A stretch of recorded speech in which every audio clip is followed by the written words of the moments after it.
Il y a au début quelque chose qui est la toile et l'esprit de Christian Dior. Je me dis tiens, c'est un lien, ça m'intéresse. C'était vraiment Christian Dior, c'était ça, il était avec ses toiles, il sculptait ses toiles. Je relie ça à des aquarelles anciennes de différentes époques que j'ai pu faire, où il y a ces surfaces un peu mouvantes. Je relie ça à des photos plus récentes que j'ai faites de phénomènes d'ombre et de lumière.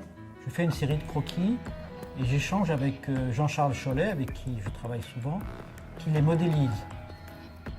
L'enchaînement de ces croquis, de ces modèles, c'est précisé, avec l'idée qu'au fond, il y aurait une partie du bâtiment qui serait tout à fait rectangulaire, d'une géométrie rigoureuse, qui serait le Dior homme, alors que le côté femme aurait ce côté drapé.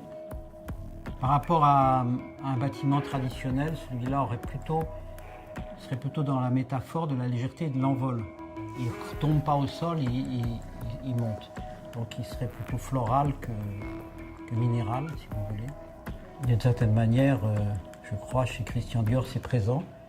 Ce mouvement, l'envol, ou en tout cas une certaine légèreté qui est donnée à la silhouette, et la dissymétrie qui est aussi très liée au mouvement, dont il y a des maîtres.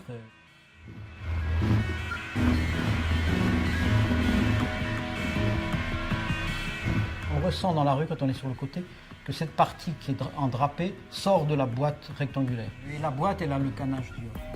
Dans cette entrée, ça forme une sorte d'ogive, le rapprochement des deux coques.